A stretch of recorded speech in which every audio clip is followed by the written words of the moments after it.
This program airs statewide on California Public Television and is a California's Gold classic.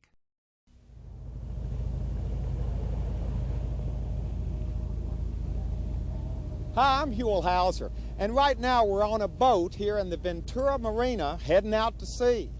Now, our final destination, they tell us, is about 3.5 hours from here, and we don't know very much about where we're going, except that it's about a square mile in size. It doesn't have a single tree growing on it, and it has only one person living on it. Sounds like a fun place, doesn't it? And if this kind of piques your interest, if you're as curious about where we're going as we are, well, as always, you're invited to come on along with us as we continue our search together, this time out in the ocean, for California's gold.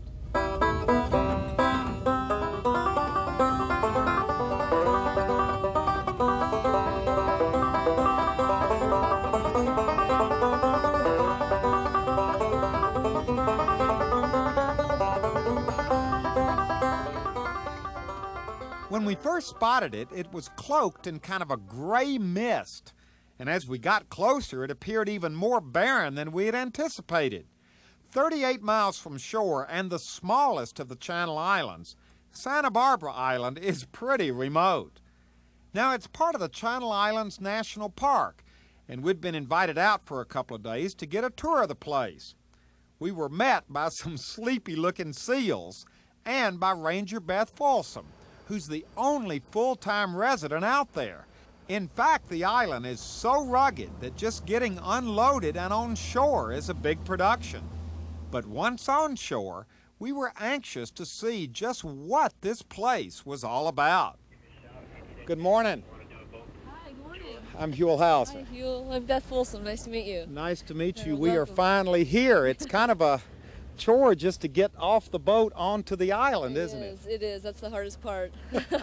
Well, we're here, and I want to put this in as positive a light as I can. Okay. But a lot of people at first glance would look at this and say, this is just a big, old, ugly rock stuck out in the middle of the ocean. How are they going to find enough to keep them busy for 2 days? Well, if you're going to be here for 2 days, you'll find out. There's enough to do. I think you'll change your tune at the end of your stay here. There's a lot to see, a lot to do. So what you're telling us is we didn't make a wrong turn somewhere out there. We're at the right place. Absolutely, you're at the right place, and you'll have a great time here. And learn a lot. Learn a lot, too. Yeah. Okay, we're off. Looks like a big rock to me, Well, but... You'll see. You'll see. You'll love it, Huell. I know you'll love it. What are these things? These are the giant coreopsis, native plant here to the island. One of my favorite times of year is in the spring, March and April. These are just beautiful. There's a big yellow sunflower on them. This is one of the bigger stands right here on the island. It's beautiful.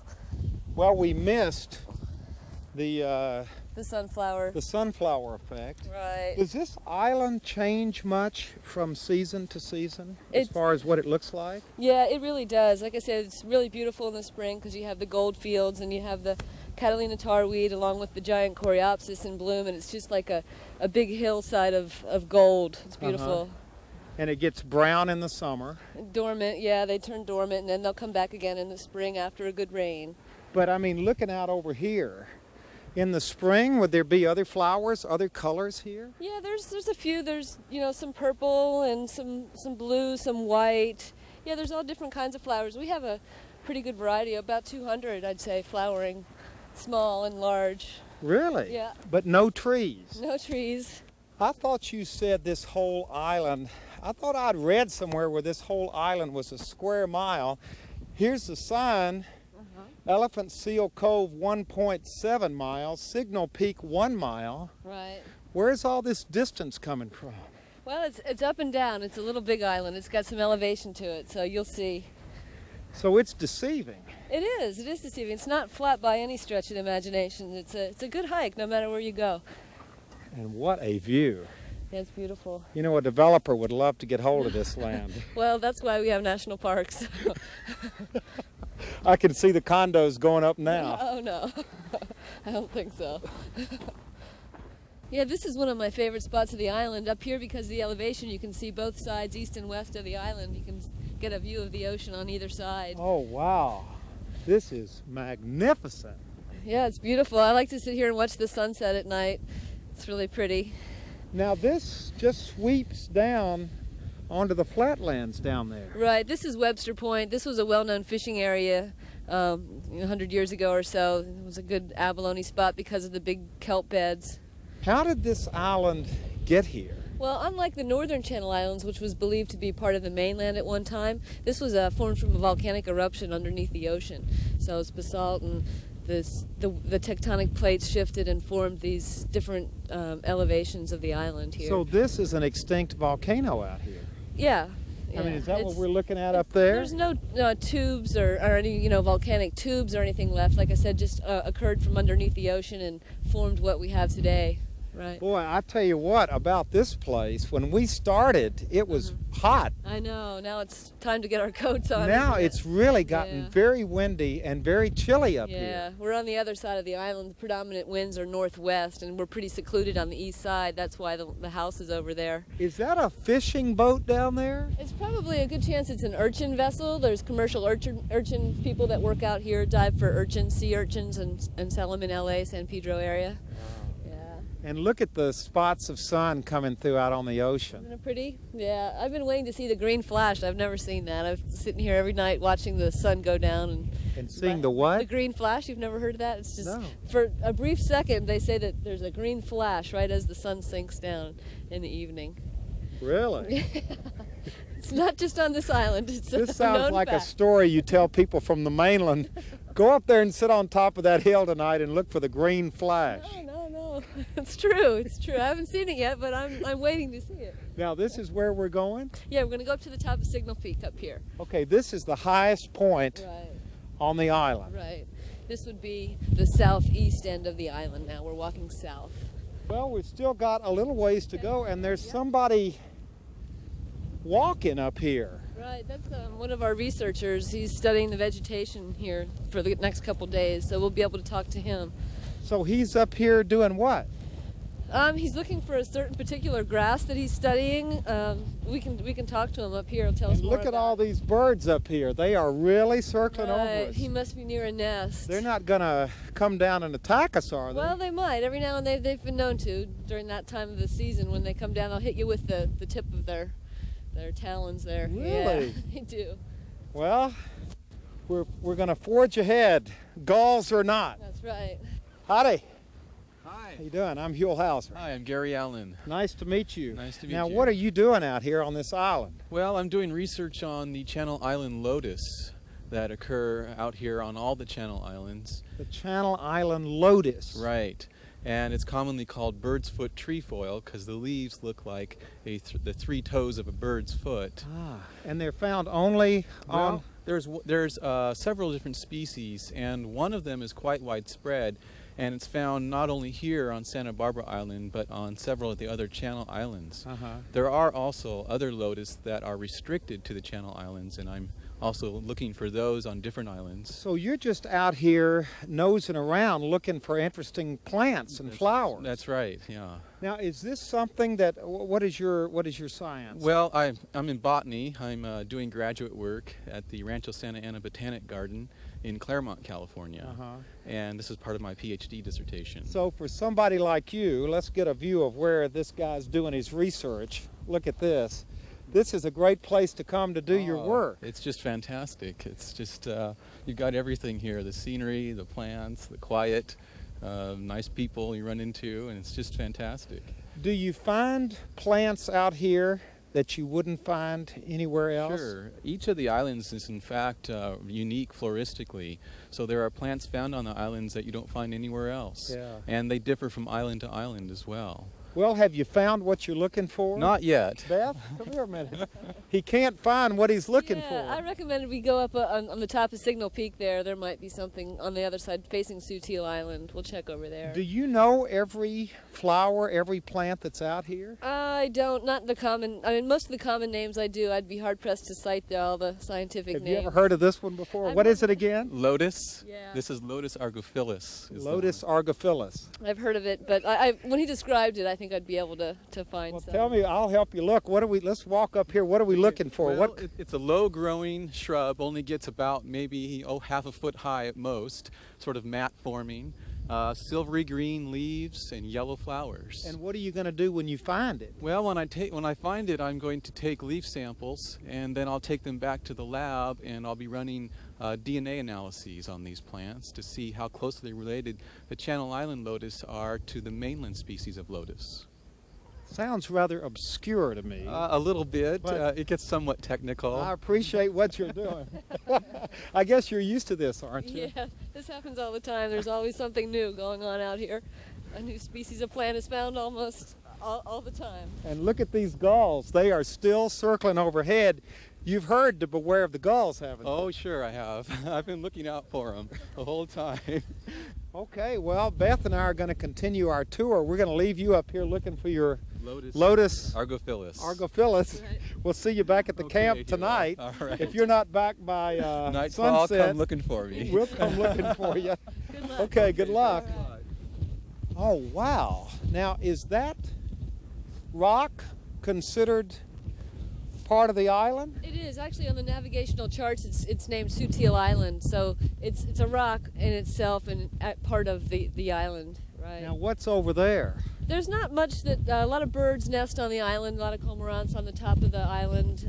Pigeon guillemots like the caves. They nest inside the caves. There's been a few different plant species collected off that island as well. It's just hard to get to it. It has to be good weather, and the ocean has to cooperate with the swells.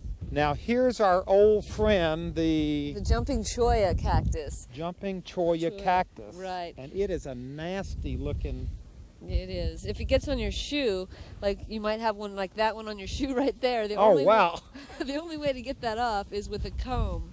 Because if you try to pick it off, it'll just stick to your other shoe, or they're really hard to get off. So take a fine-tooth comb and comb it out of your shoe like that. It's a trick to remember. So this is staying on my foot? Well, you can try. It's awful hard to get them off, but see how they stick? The needles just stay sticking. It won't come off. They're nasty little things. There you go. There you go. Got it. Boy, if you were to rub up against that with your pants. Yes, right. Yeah, they're nasty. Whew. Stay away from this thing. Did you get that one off your shoe? Up? It's still on there. It's still here. Yes. You can't get them off, can you? They're amazing. They just cling on, yeah. Well, let's keep on going. Okay. This is great.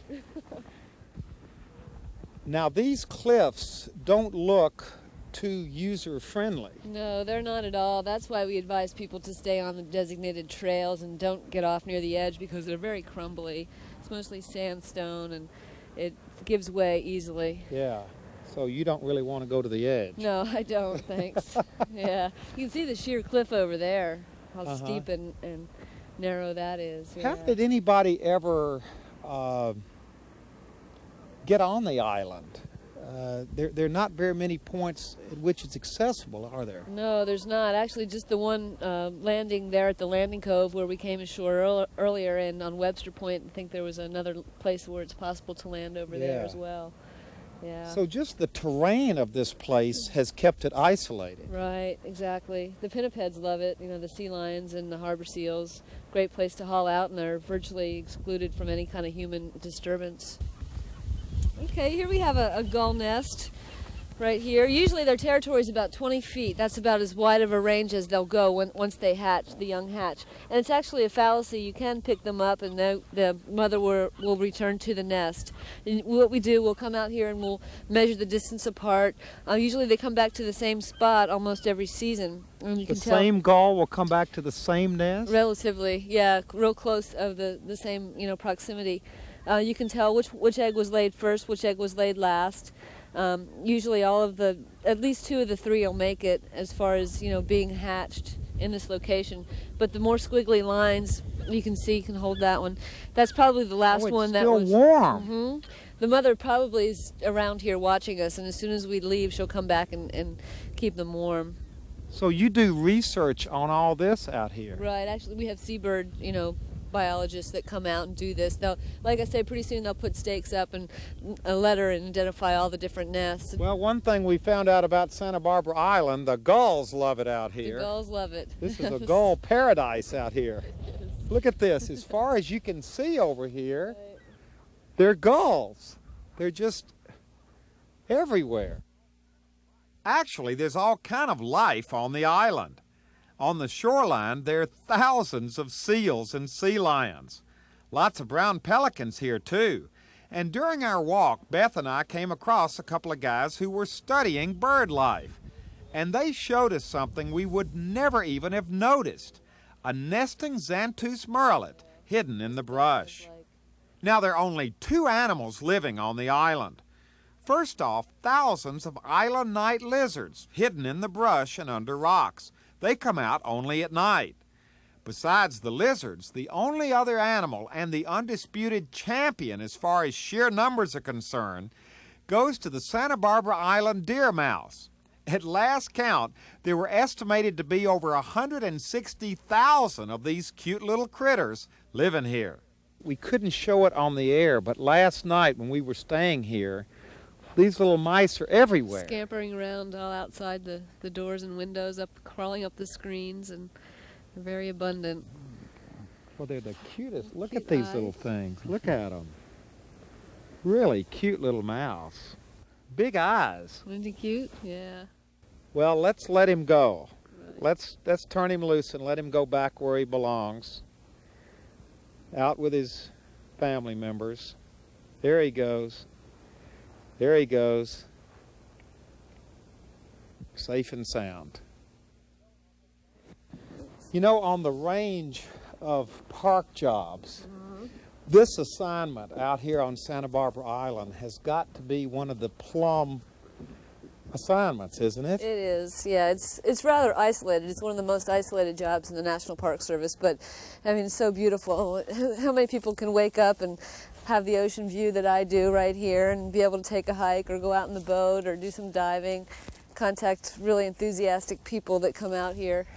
Do you get questions from people about the loneliness of the place? That's usually the first question I get from people. They'll say, well, aren't you lonely out here? And I say, no, because there's always researchers or people in the anchorage. Like right now, there's some commercial fishermen that I'll contact during the day. Yeah, I've never really gotten lonely. And the view you've got, I mean, this is your house right here, which is worth about $5 million as far as the view is concerned. Absolutely. You sit there and look out at this view right here every day. Yeah. You know, it's beautiful. I am very lucky to have this job, and yeah, I just urge people to come out and see it because you can't explain it. You have to come out and see it for yourself. Well, you're lucky to have this job, and without trying to sound too trite about it, I guess those of us who live here in California are lucky to have this island. Right, right, and the Park Service is lucky to have it, to preserve it for future generations to come out and enjoy. Well, you've done what you said you would do when we first got here and said this looks just like a big rock. Yeah. You have shown us all of the wonder and all of the dimensions of this place called Santa Barbara Island. It's beautiful, isn't it? It's beautiful. Yeah. You're coming back, I can tell. I'm coming back. All right. Good. Thank you very much. You're welcome, Huell. It's a pleasure. This has just been wonderful. All right. And just take one more look at this view. This is it. Santa Barbara Island.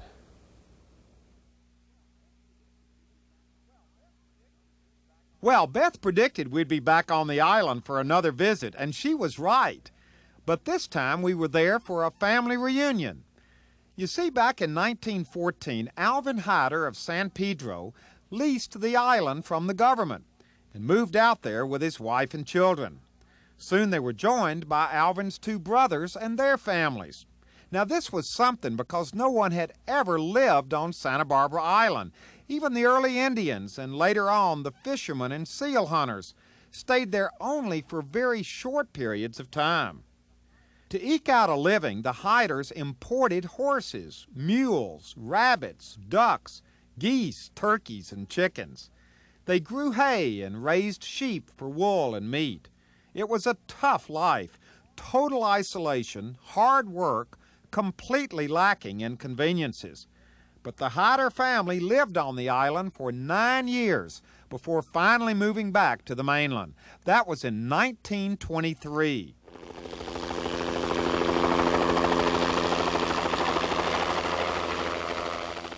And now, over 70 years later, the Hyder family was back on Santa Barbara Island.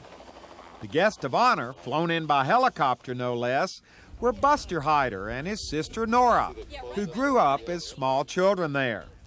They were surrounded by family members who had come out by chartered boat to visit the place they had heard so much about over the years. Now, the whole thing kind of started off with a small ceremony of sorts, presided over by the park superintendent. That was followed by a great lunch where lots of good island stories were told. It was definitely a day filled with memories.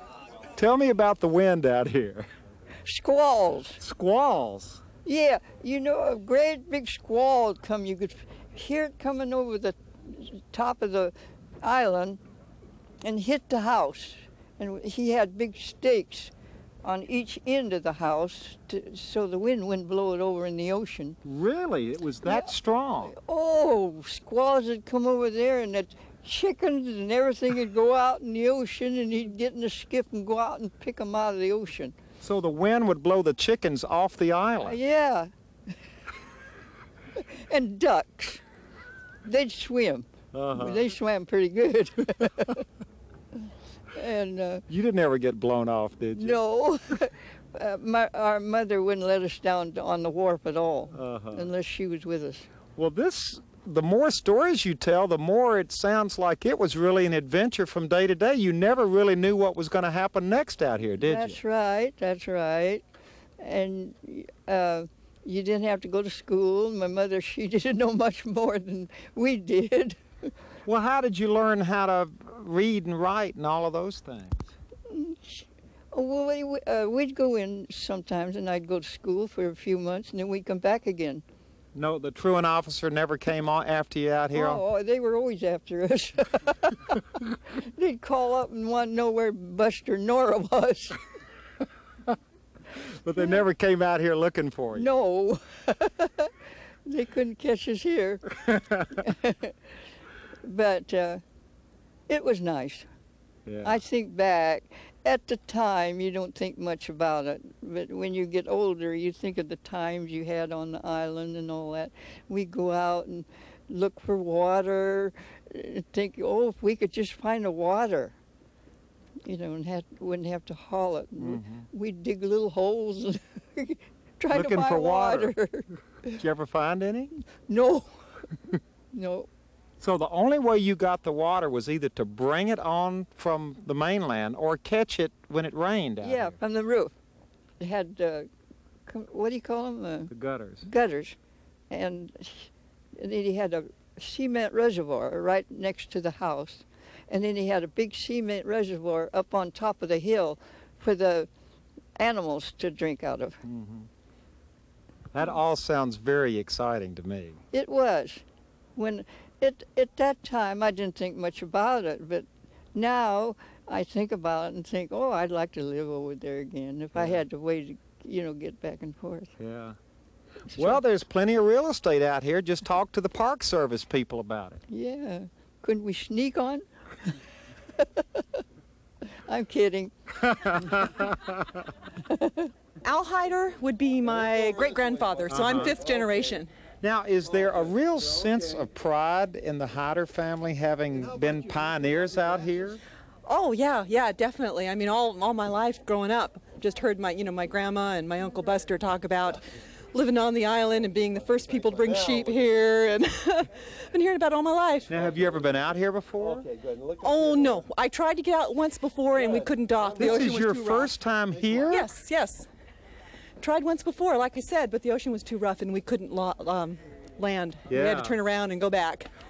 Now, this must be a very special day, not only for you and your son, but for your dad. It's a real special day for him. You know, he's getting pretty old. He's 87 now, and he's had a stroke that it caught as a result of us taking a spill back on his ranch. And he loves the old island out here. Spent a lot of time here, and it was he's been looking forward to this. In fact, all week he was asking about what day do we go. Yeah. So it's good for him to be here today. It's good for all of us.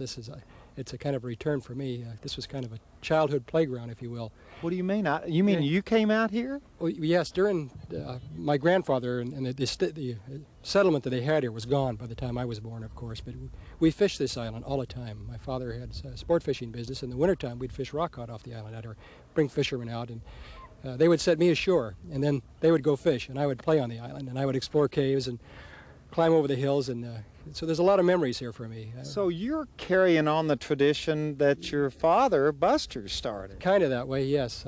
Kind of. I remember the first time we came to the island. I don't remember how old I was. I was just a little guy, probably 5 or 6 years old, maybe. Like, it's just at the edge of my memory, you know. But we laid right out there at what we call the landing in the harbor here. And that night after we had been fishing, he took me in a pulling boat, and we went all up and down the coast of the island here, and in caves and sea caves, and looked at the seals. And he was telling me about what it was like when he was a boy here with my grandfather doing the same thing. Wow. And it was just a neat experience I've never forgotten. And now you're here with your son. My son, Have yeah. you been hearing these stories from your dad? Because they're passed down. He's got all these black and white photos. He's got stacks and stacks of albums. And about 4 or 5 months ago, we picked them all up. He showed me everything on the island. And he says, look for this, look for that. When we came over here, he just told me, remember for this. And he just told me everything. It's kind of like I know what I'm looking for, but I just never been here yet, you know. So you've got a couple hours here today. Where are you going to head for first? Over that hill. Going to go over that hill. He's going to be my tour guide, and we're going to look for all the fun things that he remembers in his child days. And I get to see it now, so it's going to be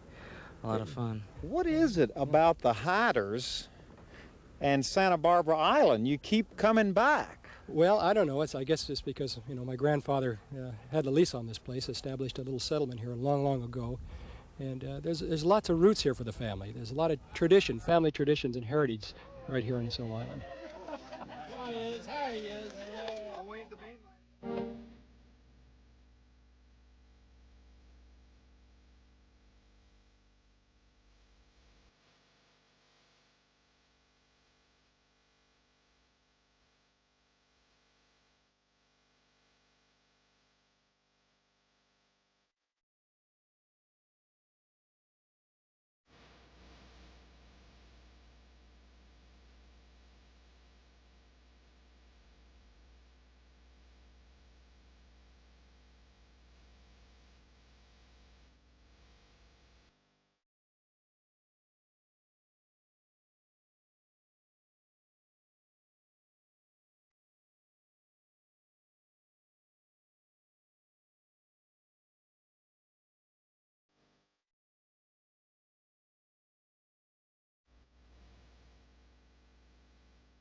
Well, hello everybody. I'm Huell Hauser, and I sure hope you enjoyed this adventure.